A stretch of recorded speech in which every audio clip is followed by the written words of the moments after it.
Sean Avery's professional hockey career was defined as much by conflict and controversy as by his on-ice play. A common thing in the NHL for guys to fall in love with my sloppy seconds. Throughout his time in the NHL and beyond, Avery engaged in numerous feuds, clashes with coaches and teammates, alongside many off-ice incidents.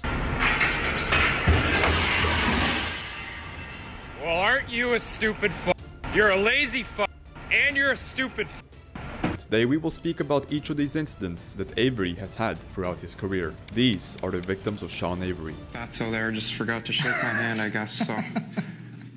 One of Avery's longest running feuds was with New Jersey Devils goaltender Martin Brodeur. Their rivalry peaked in the 2008 playoffs, when Avery, then with the New York Rangers, resorted to extreme tactics to unsettle Brodeur. In Game 3 of the first round series, Avery stood directly in front of Brodeur during a 5-on-3 power play and faced the goalie instead of the play, waving his hands and stick in Brodeur's face to block his view. This bizarre maneuver succeeded in distracting the goaltender, who even swung his stick at Avery in frustration, and was unprecedented in the veteran goalie's experience. I had never seen that in my life. I don't think that kind of behavior should be done in front of the net, but there's no rule for it, Brodeur said at the time. Indeed, at the moment, it was not illegal. Avery even scored a power play goal later in the sequence. However, the NHL took immediate action. The very next day, the league issued a new interpretation of the unsportsmanlike conduct rule, quickly nicknamed the Avery Rule, to ban such antics, specifying that an offensive player who positions himself facing the goaltender and waves his arms or stick to improperly interfere will be penalized. This swift rule change mid-playoffs underscored how Avery's behavior forced the NHL to react. Avery and Scott Gomez would later on discuss the sequence on the Spitting Chicklets podcast.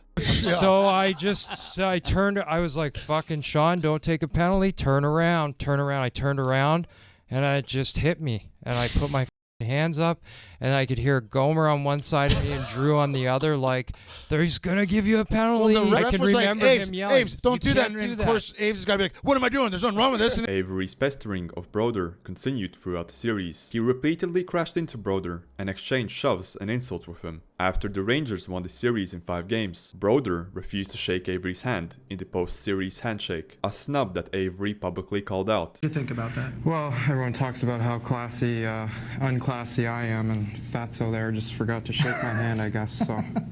Avery told reporters that Fatso forgot to shake my hand, and I quote, openly insulting Brodeur's physique and sportsmanship. Brodeur, for his part, got in a dig of his own, sarcastically referring to Avery as the Vogue intern, in reference to Avery's fashion world hobby. The bad blood did not end there. Years later, in 2014, Brodeur joked about Avery embarrassing himself during Avery's stint on Dancing with the Stars, asking rhetorically, what more could he do to embarrass himself? Avery fired back on Twitter by resurrecting his old nickname to Brodeur, Fatso, and I quote, and taking a deeply personal shot. He tweeted and later deleted, woke up beside a supermodel to hear news that Fatso made a comment. Dancing with the Stars equals thousands of dollars for charity, and then posted another taunt alluding to Brodeur's marital scandal. In that follow-up tweet, Avery wrote, embarrassing is when you sleep with the nanny and get caught, smiley face, a cutting reference to Brodeur's well-publicized affair years earlier. However, perhaps one of the most infamous single incident of Avery's career was the sloppy seconds comment he made in December 2008, a derogatory remark that dragged 2 fellow players, Calgary Flames defenseman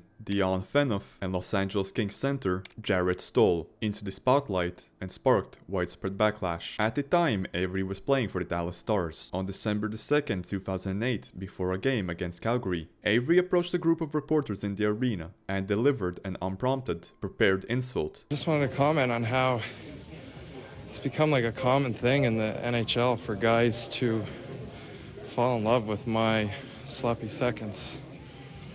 I don't know what that's about, but enjoy the game tonight.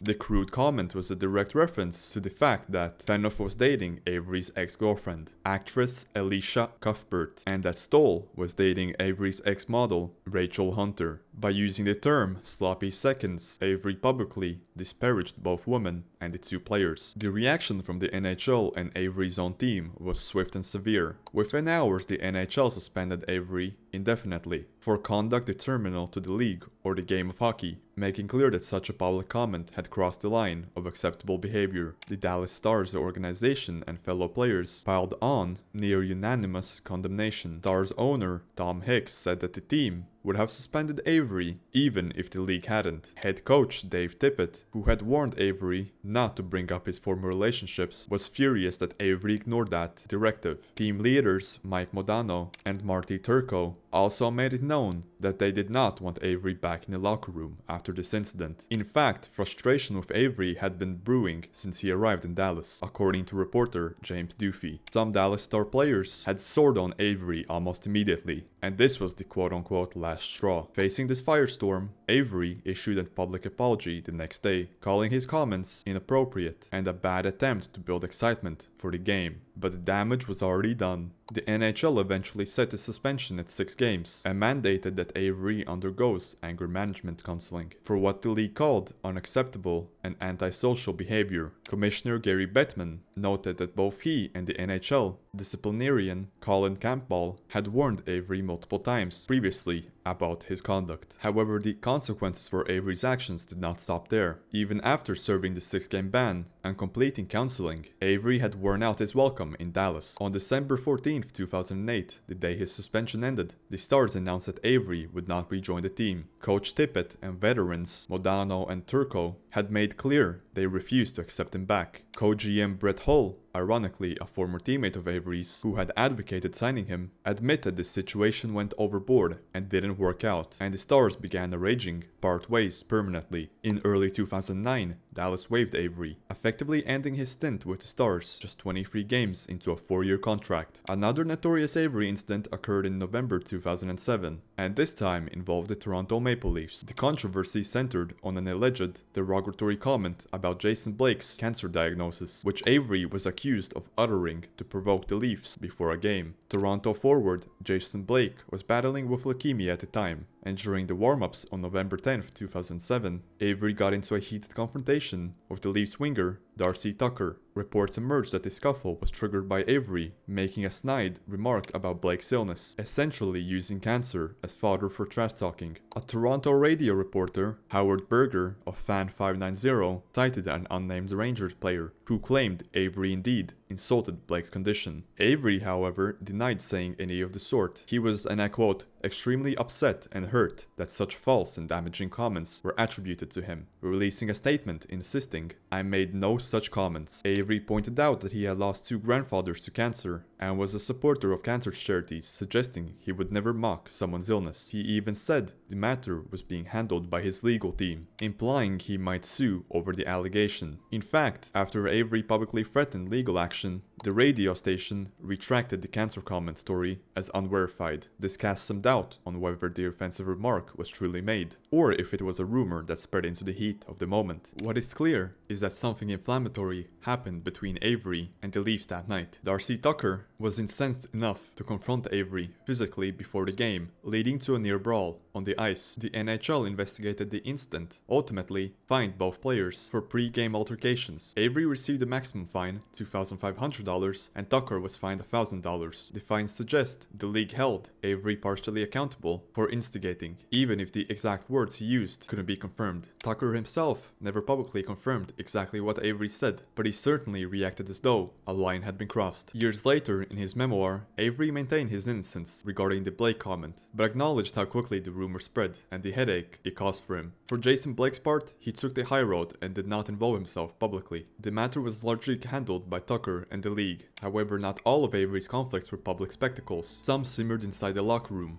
During Avery's tenure with the Los Angeles Kings from 2003 to 2007, he clashed with teammate Dustin Brown, who would later become the Kings captain. At the time, Brown was a young player with a quiet demeanor and also happened to speak with a slight lisp. According to multiple reports, including accounts referenced in Avery's own memoir, Avery bullied Brown in the Kings locker room, mocking Brown's lisp and even making derogatory comments about Brown's wife. This harassment was personal and behind closed doors, but it became known later as an example of Avery's troublesome presence in the locker room. Brown himself never spoke at length about it publicly, but it's widely understood that Avery's behavior toward him was humiliating. In fact, the Kings organization was concerned enough about Avery's effect on team chemistry that it was a factor in their decision to eventually trade him. Years later, Brown led the Los Angeles Kings to 2 Stanley Cup championships as a captain. In addition to high-profile feuds, Sean Avery left a long trail of on-ice confrontations with numerous of other players. As an agitator, he was in the middle of some controversy every few games. The first of many is Darcy Tucker. Beyond the Jason Blake episode, Avery had a running feud with Tucker. They fought on multiple occasions and traded insults in the media. Tucker, a feisty agitator himself, once reportedly told Avery he'd pay for his antics, and the two had to be separated by officials more than once. Notably, Tucker was involved in the pre-game skirmish over the Blake comment, as described before. A few years later, David Clarkson picked up that mantle, engaging with Avery after he taunted Martin Brodeur and refused to fight. Clarkson often answered Brodeur's calls to confront Avery. In one 2008 game, Avery was taunting Brodeur, and Clarkson stepped in to challenge Avery to fight. Avery declined to drop the gloves, trying to draw a penalty, leading Clarkson to grab and wrestle him down anyway. Avery at one point dismissed Clarkson as a nobody, a remark that did not sit well with Clarkson. The two tangled repeatedly. Clarkson even chased Avery around the ice in frustration. Clarkson ended up with penalties for roughing Avery, but Avery's reluctance to square off led some to call him cowardly in that instance. Avery's agitating even extended to goaltenders beyond Brodeur. In March 2007, Avery, then with the Rangers, collided with Islanders goalie Rick DiPietro, leaving DiPietro with a concussion. The Islanders were furious, viewing it as a reckless play by Avery. While it may not have been intentional, DiPietro's injury added to the enmity between Avery and the Islanders. In later matchups, DiPietro tried to get revenge on Avery, at one point nearly even fighting Avery. However, one of Avery's cheap shot controversies came in November 2010. In a game between the Rangers and the Oilers, Edmonton's Ladislav Smid sought to fight Avery in retaliation for a hard hit. Avery appeared to agree to drop the gloves, but before Smid was set, Avery suddenly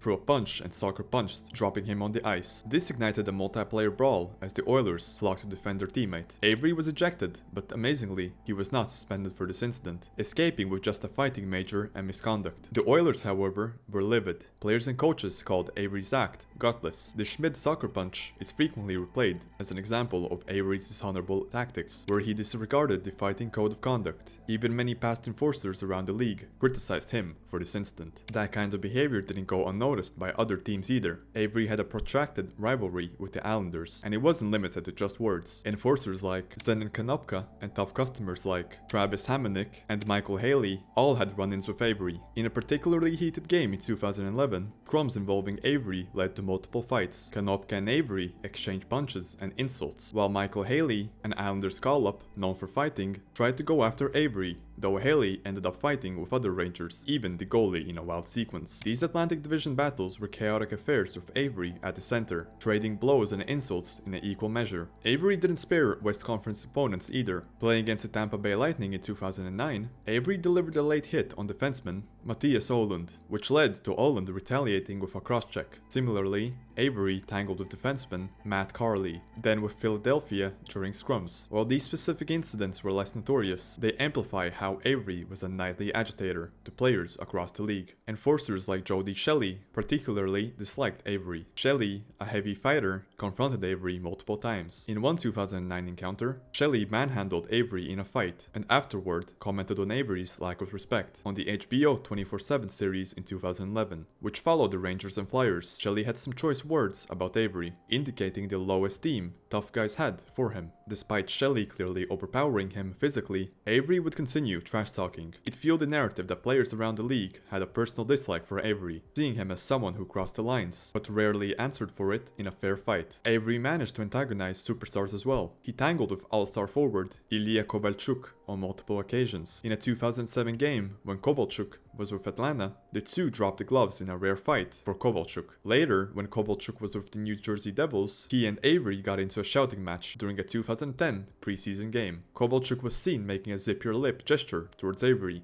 basically telling him to be quiet. However, some thought it was a threatening cutthroat gesture, but Kovalchuk later clarified that it was just shut your mouth. Avery, unsurprisingly, kept trash talking and even complained after a referee gave him an undeserved misconduct for going after a superstar like Kovalchuk. Avery sarcastically told the ref, "I make $4 million, I'm a superstar too." In another episode, after a Rangers and Devils game in 2011, Kovalchuk confronted Avery as the teams were leaving the ice, reportedly calling him a clown. Kovalchuk was usually not involved in these kinds of antics, which just speaks volumes of how disruptive Avery was and how much he lived in people's heads. Avery had a conflict with almost everyone in his orbit, at one time or another. He relished and excelled at the role of agitator. Opponents from fourth-line grinders to Hall of Famers all found themselves in Avery's crosshairs, and many responded with anger, be it a two-handed shove to Avery's face, a swing of the stick, a slew of insults back at him, or even a gesture seen on live TV. As former NHLer Martin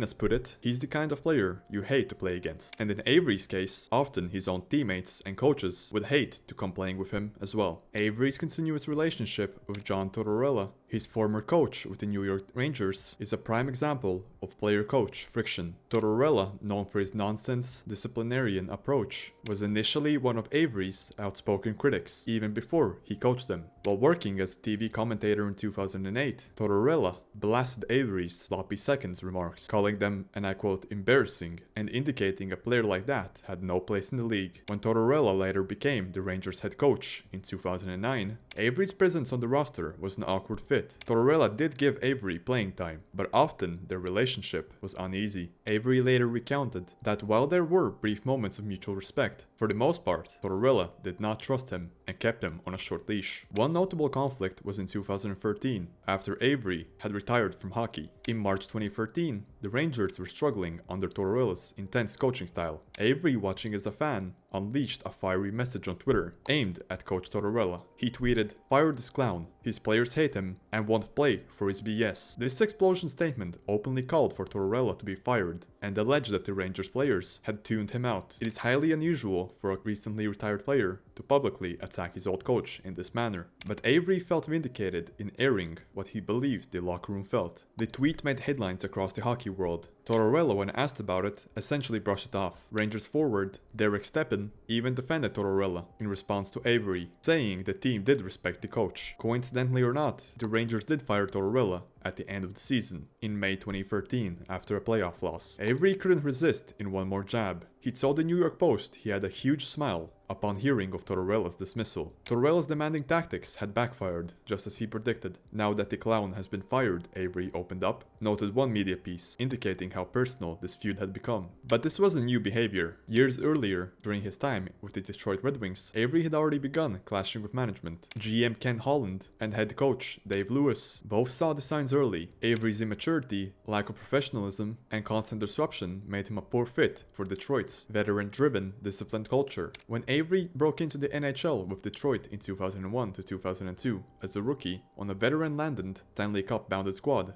the Red Wings had a championship culture and high standards for professionalism, standards Avery often failed to meet. By 2003, Detroit decided to trade the 23-year-old, despite his potential as a gritty role player. Years later, Ken Holland did not mince words about why he did that. "We had him as a young player, and at that time, our concern was his lack of respect for the game, the people in the game. He wasn't matured," Holland said. Detroit felt Avery's attitude and behavior were not up to Detroit's expectations of an NHL professional. In other words, the team saw him as a bad apple and needed to be moved before he infected their culture. Coach Dave Lewis also had his hands full with Avery. Avery was a fourth liner in Detroit and sometimes a healthy scratch, and he bristled under authority. There were reports of Avery talking back to coaches and disrespecting team rules. After the trade, some details emerged. Holland implied that Avery had burned a few bridges in Detroit with his behavior. Red Wings players were said to have little patience for Avery's mouth. In one instance, Steve Yzerman, the respected captain, had to scold Avery for trash-talking an opponent, suggesting that the rookie shouldn't be inciting trouble that veterans would have to clean up. Avery often reflected that being traded from Detroit was a wake-up call, although whether he truly changed is debatable. For Detroit, the trade was hardly a setback. They continued being a powerhouse without distraction. Dave Lewis, who coached Avery only briefly, likely approved of the move, as it removed a player who didn't buy in to the team concept. When Avery arrived in Los Angeles after the 2003 trade from Detroit, he found more ice time and a bigger role but also eventually clashed with head coach Andy Murray. Murray was a disciplined, detail-oriented coach, and at first he tried to harness Avery's energy. For a time, Avery thrived. He led the NHL in penalty minutes in 2003 to 2004 and became a fan favorite in LA for his agitating style. However, his mouth and antics remained an issue. In the 2005 to 2006 season, tensions boiled over. During one practice late in the season, Avery got into a confrontation with assistant coach Mike Hardy, allegedly over Avery's unwillingness to participate in a drill. Coach Murray and the Kings had enough. They suspended Avery for the final 3 games of the season and sent him home.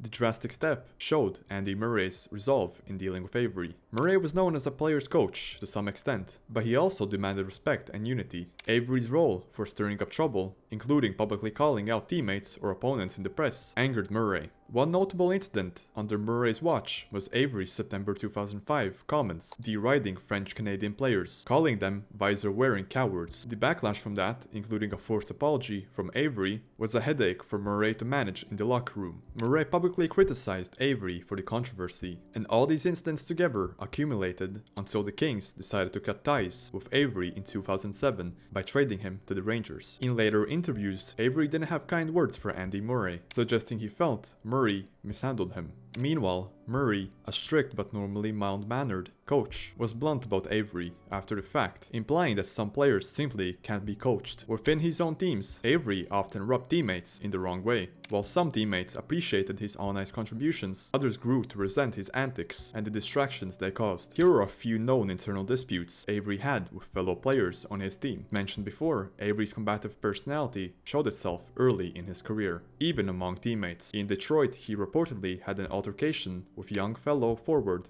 Jason Williams. Though details are scarce, since the Red Wings kept a tight lid on locker room issues, there were rumors that Avery and Williams got into a physical fight during practice at one point. One story has it that Avery accused Williams of hitting him too hard in practice, and the two exchanged punches before veteran teammates intervened. Another unconfirmed source suggested personal off-ice friction between them, which fueled speculation in the rumor mill. What is documented is that by the 2002-2003 season, Avery and Williams, both fringe roster players on a deep Detroit team, did not get along. When Detroit decided to move Avery, they also sent Williams down to the minors around the same time. It's telling that in Ken Holland's explanation of trading Avery, he noted Avery hadn't met team standards. While Williams' name wasn't mentioned in official comments, insiders noted that Avery's attitude had alienated some teammates. Williams, being close in age and role, might have been less tolerant of Avery's abrasive style, versus some veteran wings, who mostly ignored it. There wasn't a high-profile resolution to the Avery-Williams conflict. There were no public quotes or anything like that, since it was internal. After Avery left, both and Williams actually ended up as teammates again briefly in 2008 with the Los Angeles Kings, since Williams had a stint in LA. By then, whether bad blood existed seems to have subsided or been forgot by time and circumstances. Neither player spoke of the other publicly. However, this incident is notable for showing that Avery's confrontational nature didn't stop at the opposing bench. Even a teammate could become a target, which undoubtedly made some in Detroit's locker room wary of him. Fast forward to 2008, when Avery joined the Dallas Stars in the summer. The signing was met with some skepticism, but the team hoped his agitation would add an edge. Instead, it led to one of the most toxic teammate situations of Avery's career. Stars icons Mike Modano, a future Hall of Famer, and Marty Turco, the team's star goaltender, were the leaders of the Dallas squad, and both were the targets of Avery's behavior. The breaking point, of course, was in December 2008. Sloppy seconds comment. Modano and Turco were publicly critical of Avery after that incident. However, even before the infamous remark, there were signs of internal strife. In a game on November 1st, 2008, against Boston, Avery had berated a heckling fan and a woman nearby, with such foul language that it drew a formal complaint. In the same game, a brawl erupted, and Avery took an unsportsmanlike conduct penalty. The Stars lost 5-1,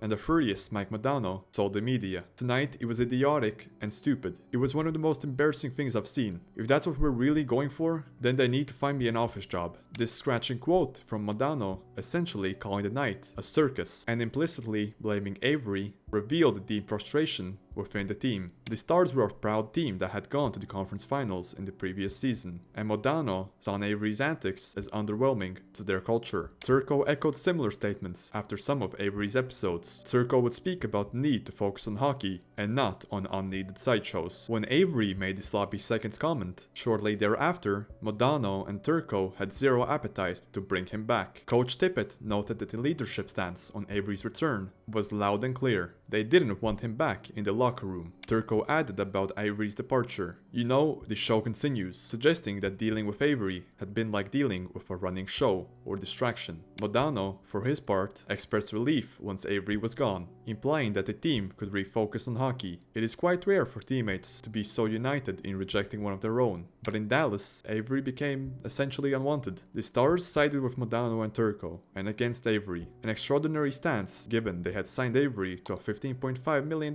contract just months prior. Their refusal to accept him back gave the organization clear cover to do what it did, announce he'd never wear the Stars uniform ever again. Co-GM Brett Hull, who originally brought Avery in, admitted he misjudged on how Avery would fit in the team, acknowledging the locker room's unity against keeping Avery. In effect, Avery's Dallas Star tenure ended not just because of NHL intervention, but because of his own teammates not welcoming him back in. After Avery left, both Modano and Turco made subtle remarks in interviews that the team chemistry had improved. The Stars' performance also modestly picked up after the distraction was removed, although ultimately they would miss the playoffs that year. However, Avery's habit of speaking his mind didn't stop at the rink or locker room. It carried into the NHL labor disputes as well. During the 2004-2005 NHL lockout and other union matters, Avery earned a reputation of an outspoken critic of the NHL's Players Association leadership. He ended up at odds with some prominent figures involved in the NHL labor negotiations, including the head of NHLPA and even veteran players on the union's executive committee. In his memoir and interviews, Avery detailed these disputes, which showcased his willingness to challenge the status quo. In one of the many instances, Avery was highly critical of the NHLPA boss, Bob Goodnow, for the players' union handled 2004-2005 lockout. While most players stayed united publicly behind Goodnow during the last season, Avery didn't. In July 2005, as the lockout was nearing its end, Avery blasted Goodnow in the press. "I am furious at Bob. Bob thought he was bigger than he was. Bob brainwashed players like me. We burned a year for nothing. We didn't get anything. We wasted an entire season." This quote, originally given to the LA Times, essentially blamed Goodnow for the lost season and accused him of misreading the owner's resolve. Such blunt criticism of the union leader from a 25-year-old player was unheard of.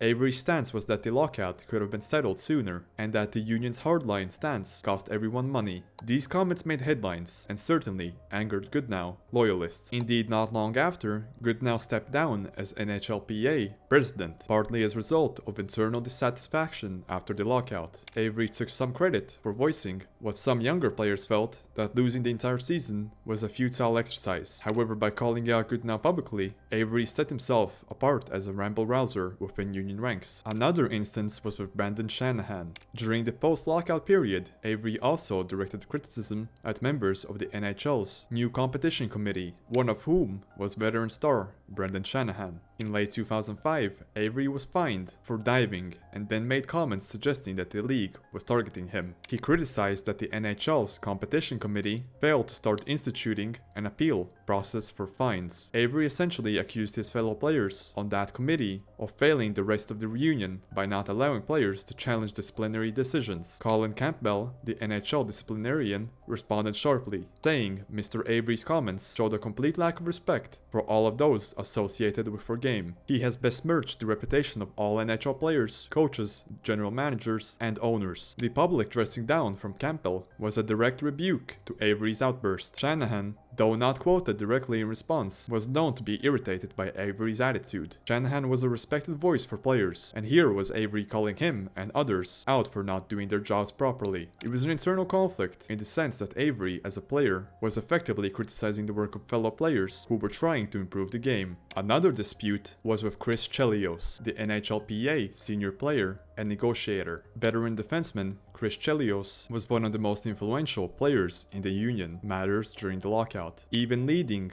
a players' committee at times. Avery in his book recounts an incident in which he confronted Chelios at a players' meeting. He felt Chelios and other older players were willing to sacrifice the salaries of younger players to hold out in the lockout. Avery's view was that the union's hard stance ultimately failed, so he voiced his dissent. Chelios, a respected elder statesman, did not take kindly to a young player's challenge. According to Avery, Chelios wanted to kill him for speaking out of turn. While this was over-exaggerated, it reflects the tension between Avery and the union. There were also reports that Chelios told Avery to shut up during one heated meeting. Avery subsequently referred to Chelios and some others as the old boys club of the NHLPA, who didn't listen to different perspectives. This insight wasn't public at the time, but Avery has since shed light on it. The outcome of these labor disputes was that Avery became somewhat excluded with the NHLPA's inner circles. While he was not punished formally, as players were free to express their opinions, his comments made other players uneasy. A fellow player anonymously told the media that Avery had a tendency to shoot his mouth off without understanding the whole picture. Avery himself later noted that after his Goodnow rant, some colleagues gave him the cold shoulder. However, beyond the hockey arenas and labor disputes, Sean Avery found himself involved in numerous off-ice incidents that drew media attention and often controversy. His fiery temperament and willingness to speak or act landed him in trouble in public settings, confrontations with fans, troubles with the law. These are some of the major off-ice controversies involving Avery. What's your problem? What's your problem? What the f are you gonna do? What's your problem? What are you gonna do? What's your problem? The next time one of you guys park your cars there, I'm gonna snap your windshield wipers off. Crazy boss.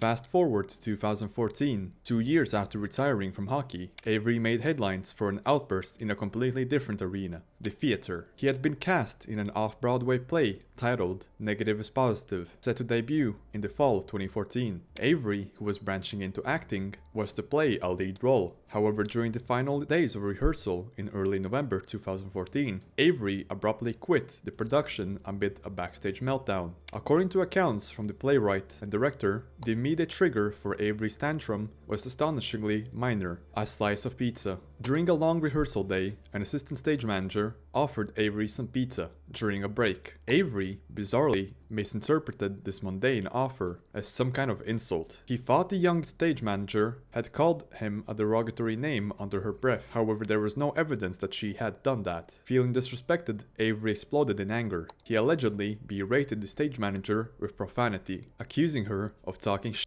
and being so full of shit, leaving her in tears. Startled by this outburst, the director tried to intervene, at which point Avery shouted at the director, "Don't you know who I am?" and stormed out of the theater. The classic celebrity line, "Don't you know who I am?" was widely ridiculed when reports of the incident surfaced online. It painted Avery as egotistical and unable to take perceived slights in stride. In the aftermath, the playwright publicly announced that Sean Avery would no longer be involved with the play, and that they were recasting his role. The New York Post page 6 gossip section broke the story, and soon after, sports and entertainment outlets picked it up. People were shocked that a retired hockey player could throw a tantrum over a pizza. One headline added that Avery's theater debut was derailed by a pizza-related meltdown. The director and playwright both spoke to the media, confirming the basic details. Avery left the rehearsal early, came back the next day even more agitated, and then the pizza offer set him off. The stage manager, a young woman named Natalie, recounted that she had never seen anything like it, and indeed described Avery as a madman. The fallout for Avery here was mostly reputation. In the theater community, it's a huge no to bail on a production at the last minute. He likely burned bridges should he ever try to act in another play ever again. The story reinforced Avery's image as a hothead, unable to function in a normal professional environment outside of hockey. The incident also carried a bit of word in the sports world. Those who disliked Avery during the playing days saw this as proof that Avery will always be Avery, causing turmoil even off the ice. The play producers replaced him, and the show went on. Avery later tried to play down the incident, claiming it was a misunderstanding and that he resigned because the play's quality was poor. But then the narrative of Avery throws a tantrum over a pizza had taken hold. Fast forward to 2019, and Avery had settled in New York City and developed a social media presence as an outspoken advocate for cyclists. Specifically, he took it upon himself to police the city's bike lanes. On the other side of the road, you. It's a fucking bike lane. I understand. What's your argument? Using Instagram, he would film himself confronting drivers who parked in bike lanes or otherwise impeded cyclists. This behavior was confrontational but mostly harmless, until an incident in 2019 escalated into a legal case. According to court records, Avery got into a dispute with someone over a vehicle blocking a bike lane in the West Village. Frustrated by a minivan parked in the lane, Avery rammed his scooter into the van, striking it in an act of anger. This led to a confrontation with the vehicle's owner, and the details become a little bit hazy from here, but evidently there was enough damage done, or he was perceived a threat that authorities became involved, and Avery was arrested and charged with misdemeanor criminal mischief in October 2019. The case slowly worked itself through the justice system, and Avery, true to form, did not handle it quietly. Prosecutors offered him a standard plea deal for first-time offenders: plead guilty, pay a fine, attend some anger management classes, and you'll likely be done. However, Avery rejected the plea deal. In April 2022, at a court hearing in Manhattan, Avery made a spectacle of firing his lawyer and declaring that he would represent himself. He also bizarrely demanded an immediate trial that day, which the judge denied. The judge scheduled a jury trial for a few weeks later, in June 2022, and ordered Avery, who was living in California by then, to return to New York for it. Avery was reportedly furious that he had to fly back, arguing he shouldn't be inconvenienced, which of course did not sway the court. When the trial took place in June 2022, Avery once again made the news. Despite his social media attempts to rally support, he invited his followers to attend the trial. Only a couple of people showed up to his side. After a short trial, the jury convicted Avery of attempted criminal mischief, a misdemeanor charge. The outcome could have been worse. He wasn't jailed, but it wasn't nothing. The judge ordered Avery to pay $205 and, most importantly, issued a 3-year order of protection, barring Avery contact with the victims, in this case the van owner. The New York Times ran a story about the trial titled, "He made an NHL career out of being a pest. It isn't walking in court." The headline neatly sums up the situation. Avery's confrontational, combative approach, which sometimes helped him on the ice, was a disaster in the courtroom. Judges and juries were not impressed by his rants and antics. The Times reported on how Avery's attempt to defend himself, literally acting as his own lawyer at the time, was ineffective, and how the trial was a spectacle of him arguing procedural points he didn't quite understand. In short, Avery's strategy backfired. Had he taken the plea, he might have avoided a conviction on record. By insisting on fighting it and seemingly not taking it seriously until it was too late, he ended up with a criminal conviction. Legally, Avery got a slap on the wrist, a small fine and a restraining order, but the saga dragged on for years and consumed time and resources. More significantly, for Avery's image, it portrayed him as someone who, even in the civilian life, cannot avoid needless conflict. The bike lane crusade, although rooted in a genuine issue, cars shouldn't block the bike lanes, became an avenue for Avery's aggression. Neighbors in West Village had mixed feelings. Some applauded his cause, others felt he was bullying drivers and creating scenes. Video clips he posted showed him cursing at drivers, kicking at their side mirrors, and more. In this instance, he crossed the legal line by causing property damage. In perhaps the most serious and personal controversy of all, Sean Avery's marriage to model Hillary Rhoda ended in 2022 amid allegations of domestic abuse and child abuse. Avery and Rhoda had married in 2015 and had a son together, born in 2020. By mid-2022, their relationship had deteriorated severely. In July 2022, Rhoda filed for a divorce from Avery. What came to light afterwards was alarming. Rhoda sought and obtained a temporary restraining order against Avery, and in court filings, she accused him of a pattern of abusive behavior. According to those court documents, Rhoda alleged that Avery had been emotionally abusive towards her and had, on at least one occasion, physically assaulted her. Specifically, Rhoda detailed an incident from September 2022, in which Avery was arrested for domestic battery. She claimed Avery entered her home. At the time, they were apparently both separated. He entered the home without permission, got into her bed, and refused to leave. When she protested, he allegedly grabbed her by the arms and shook her twice, leaving her fearful enough to call the police. Avery was indeed arrested after the incident, indicating there was a police verification of something amiss. Additionally, Rhoda alleged that Avery had been harassing her by walking past her home multiple times a day after the incident, and that she was scared of Sean and felt threatened.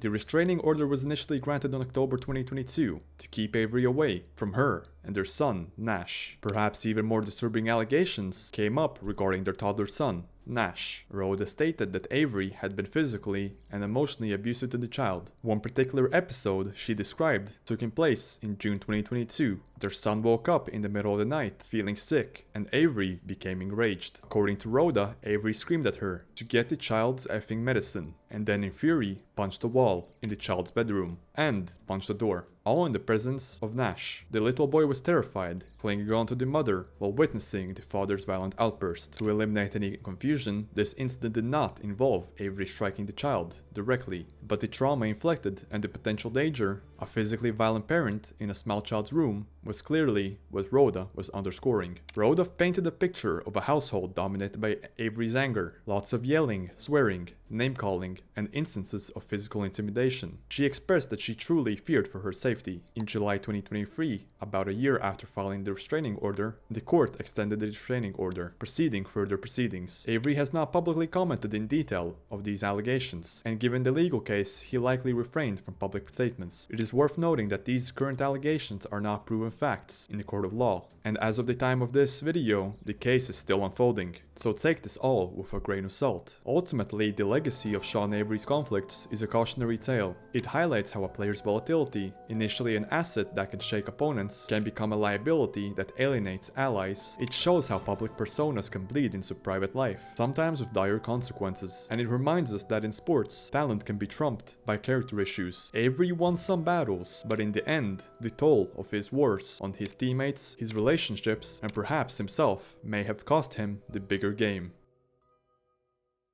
Before the video ends, I just wanted to thank you all for the support. It means a lot to me. If you did enjoy this video, consider subscribing, liking the video. It's free and you can unsubscribe at any time. If you want to support what I do and the channel further, there is a membership button down below. It's a join button where you can support my work at a monthly basis or a one-time basis. And this isn't required. You being here, just watching the videos, supporting, commenting, and just generally being here means the world to me. And thank you guys for watching, and I'll see you in the next one.